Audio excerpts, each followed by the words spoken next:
Это просто позорище. И где нет единой России, где нет Путина с его олигархами. Россия заняла 5-е место в мире по количеству миллиардеров. Миллер, Сечин, Виксельберг, Ковальчуки. Объединяет их одно. Это друзья нашего президента. И поверьте мне, настанет день, когда перед народом надо будет отвечать. И день этот не за горами.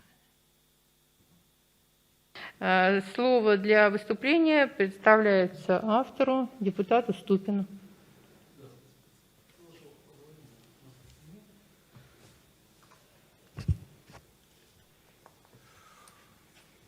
Итак, настоящим проектом постановления предлагается внести в Государственную Думу Российской Федерации проект федерального закона об отмене пенсионной реформы в Российской Федерации и снижении пенсионного возраста до тех значений, которые существовали до 2018 года. То есть 55 лет для женщин и 60 лет для мужчин.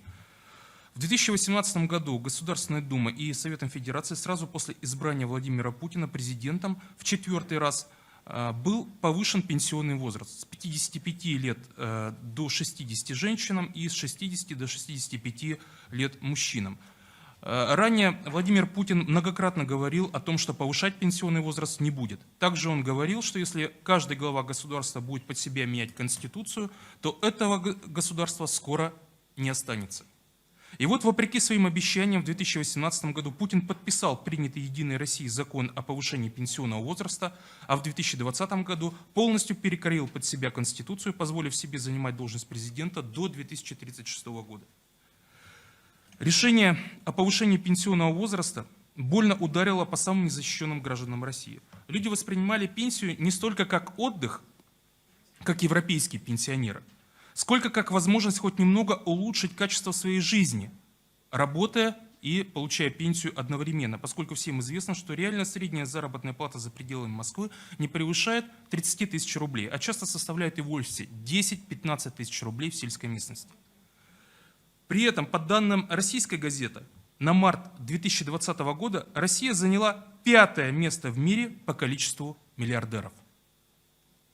Имена российских богачей известны всем. Это Усманов, Потанин, Прохоров, Ротенберги, Миллер, Сечин, Виксельберг, Ковальчуки. Объединяет их одно. Это друзья нашего президента. Им достаются самые лакомые предприятия и господряды. Они увеличивают свои состояния на государственных деньгах. Сегодня у нас есть реальный шанс хотя бы по частичному, по мизерному на самом деле восстановлению нарушенной за последние годы социальной справедливости в стране и обществе. Это потребует дофинансирования пенсионного фонда примерно на 1,6 триллиона рублей. Откуда взята цифра? Порядка 800 тысяч россиян, 800 тысяч, почти миллион россиян уже пострадали от пенсионной реформы. Они уже позднее выходят на пенсию. И вот чтобы им восстановить их нарушенные пенсионные права, требуется 1 триллион 600 миллиардов рублей. Соответственно, далее никакого дофинансирования не потребуется, поскольку пенсионные права остальных россиян пока еще не нарушены, их нарушение лишь планируется правительством, президентом и партией «Единая Россия», и мы предлагаем это пресечь. Я внимательно ознакомился с заключением, которое представили Пенсионный фонд и Министерство труда и социальной защиты Российской Федерации. Согласно этим возражениям, основным критерием, по которым предлагается не принимать данный федеральный закон, это тот факт, что в европейских странах и в странах бывшего Советского Союза возраст выхода на пенсию он выше, чем в России на данный момент.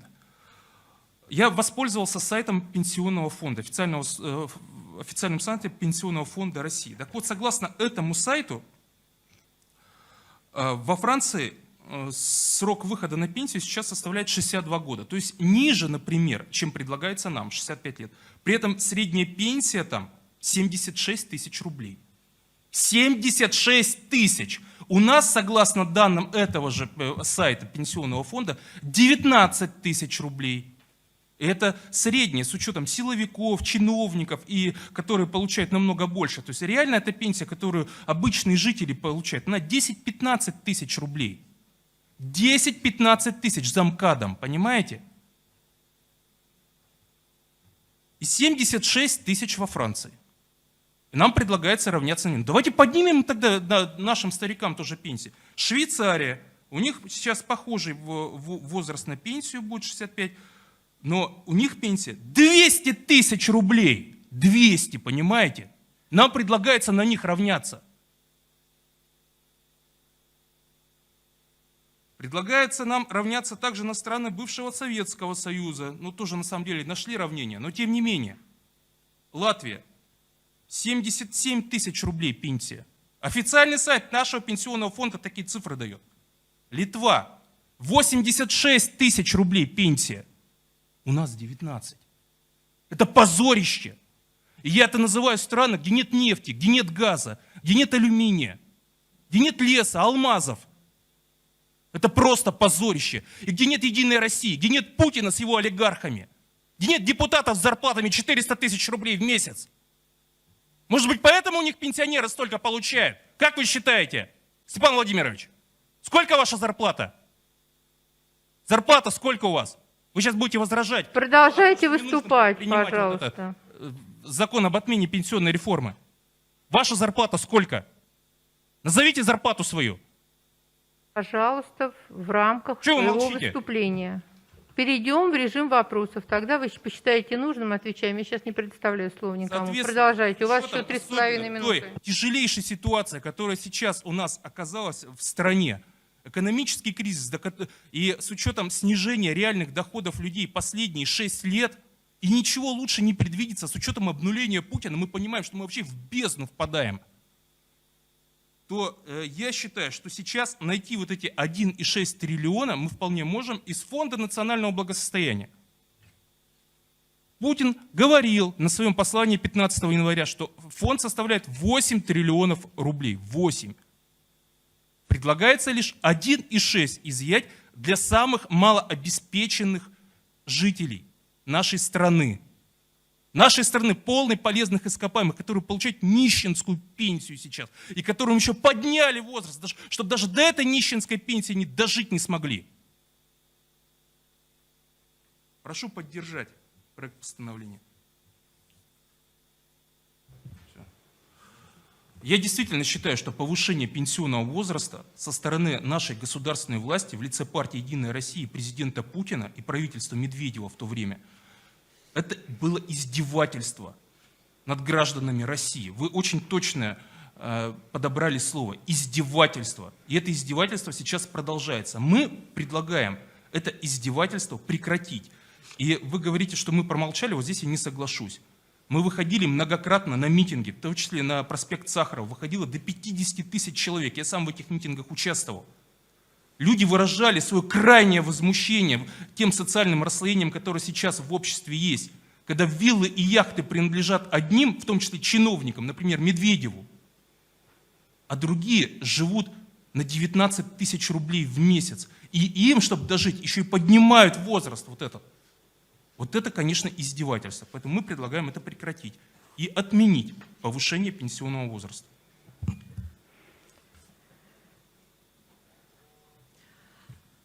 Ну, коллеги, у нас действительно самая богатая страна в мире.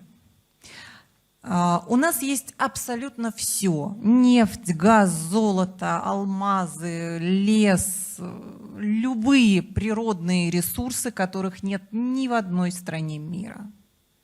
И у нас такие маленькие пенсии.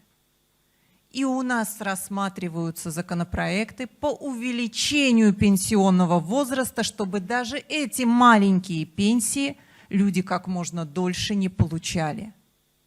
Мы с вами знаем случаи, когда богатейшие чиновники пенсионного фонда не доживают до пенсионного возраста. И в социальных сетях идет ликование, потому что справедливый гнев народа обрушивается на вот эти вот истории, в эти комментарии. Даже богатые люди, которые могут и отдыхать, и жить прекрасно, не доживают до того пенсионного возраста, который подняла «Единая Россия». Была совершена ошибка. Это ошибочный законопроект о поднятии пенсионного возраста. Эта ошибка обрушила рейтинг партии власти. Эта ошибка обрушила рейтинг президента. Ее нужно исправить срочно. Вся страна благодарна будет. Какие у нас дворцы прекрасные у пенсионного фонда. Значит, на шикарные дворцы, на автомобили премиум-класса для них деньги есть. А денег народу нет. А может быть, контрольно-счетной палате поразбираться, в пенсионном фонде поработать, прокуратуре, следственным органам. Глядишь, и денег-то найдется. Еще и в других структурах тоже можно пошерстить. Можно 30 секунд? Добавляем 30 секунд, депутат Юнгалычевой. То есть денежные средства есть. Их можно найти соответствующим правоохранительным органам. И люди будут благодарны вам, партии власти, которая поняла, осознала, ведь посмотрите рейтинги, опросы, люди сразу, абсолютно все, там более 80% не одобряли и изначально, и после не одобряют эту реформу. Так давайте исправим эту ошибку, скажем, извините, и люди скажут нам с вами всем спасибо.